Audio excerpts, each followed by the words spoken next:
Ada dua orang, penghasilannya sama, kerjanya sama kerasnya. Tapi 10 tahun kemudian, yang satu hidup bebas finansial, yang satu masih menunggu gajian setiap bulan. Perbedaannya bukan pada gaji. Perbedaannya ada pada satu hal kecil, cara mereka memperlakukan uang.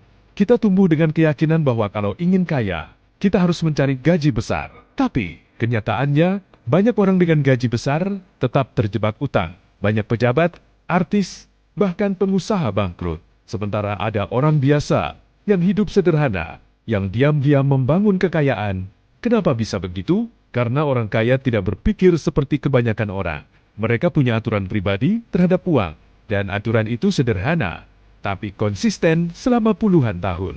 Hari ini, kita akan membedah cara mereka mengatur uang. Bukan teori kosong, tapi pola pikir yang dipakai oleh investor legendaris seperti Warren Buffett dan konsep yang dipopulerkan oleh Robert Kiyosaki. Kita mulai dari kebiasaan paling sederhana. Tanggal pertama gaji masuk.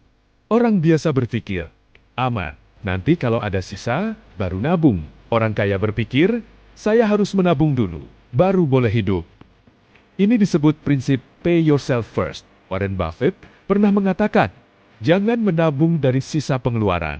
Belanjakan dari sisa setelah menabung. Bayangkan, dua orang, si A dan si B. Gaji 5 juta. Si A menghabiskan dulu. Si B langsung sisihkan 1 juta untuk investasi. Awalnya terasa berat, tapi 1 tahun berlalu. Si A tidak punya apa-apa. Si B punya 12 juta, tambah hasil investasi. 5 tahun berlalu, perbedaannya mulai terlihat. 10 tahun, jurangnya sangat dalam. Inilah kekuatan keputusan kecil yang diulang setiap bulan. Dalam buku Rich Dad Poor Dad, Robert Kiyosaki menjelaskan sesuatu yang jarang diajarkan di sekolah. Aset memasukkan uang ke kantongmu, liabilitas mengeluarkan uang dari kantongmu. Masalahnya, banyak orang membeli liabilitas dan merasa bangga. Mobil kredit, gadget terbaru, rumah besar dengan cicilan 20 tahun. Secara emosional terasa kaya, secara finansial justru tertekan. Orang kaya berbeda. Mereka membeli aset dulu, properti yang disewakan, saham yang memberi dividen, bisnis yang menghasilkan cash flow. Setelah aset itu cukup kuat, barulah mereka menikmati hasilnya. Itulah sebabnya banyak miliarder terlihat sederhana di awal hidupnya.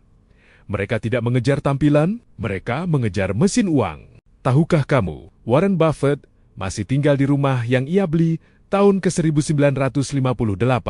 Bukan karena tidak mampu pindah, tapi karena ia tidak butuh pembuktian sosial. Masalah terbesar kelas menengah adalah lifestyle inflation. Gaji naik, gaya hidup naik, bonus datang. Langsung ganti HP, orang kaya berbeda. Penghasilan naik, investasi naik lebih dulu. Gaya hidup naik pelan, atau bahkan tetap, karena mereka tahu kekayaan dibangun dari selisih antara penghasilan dan pengeluaran. Orang biasa ingin cepat kaya, orang kaya ingin kaya lama. Mereka memahami kekuatan compounding. Jika kamu investasi 1 juta per bulan dengan return 10% per tahun, 10 tahun bisa ratusan juta, 20 tahun bisa mendekati 1 miliar. Bukan karena kamu jenius, tapi karena kamu sabar. Buffett menjadi miliarder bukan karena satu transaksi besar, tapi karena puluhan tahun konsisten. Waktu adalah sahabat orang sabar dan musuh orang yang terburu-buru. Ada batas penghematan, tapi tidak ada batas peningkatan kemampuan. Orang kaya tidak hanya mengatur uang, mereka meningkatkan kapasitas diri, belajar skill baru, membangun jaringan, mencari peluang. Karena mereka sadar, penghasilan adalah hasil dari nilai yang kamu berikan ke dunia. Sekarang bayangkan dirimu 10 tahun dari sekarang. Apakah kamu masih menunggu gajian? Atau kamu sudah punya aset yang bekerja untukmu? Keputusan kecil bulan ini akan menentukan jawaban itu. Kaya bukan soal angka. Kaya adalah kebiasaan, bukan tentang berapa besar penghasilanmu hari ini, tapi tentang bagaimana kamu memperlakukan uang itu setiap bulan tanpa gagal, tanpa alasan. Karena pada akhirnya, uang tidak mengubah siapapun. Uang hanya memperbesar kebiasaan yang sudah ada. Jika kebiasaanmu disiplin, uang akan memperbesar kekayaanmu. Jika kebiasaanmu boros, uang hanya akan memperbesar masalahmu. Pilihan itu dimulai hari ini.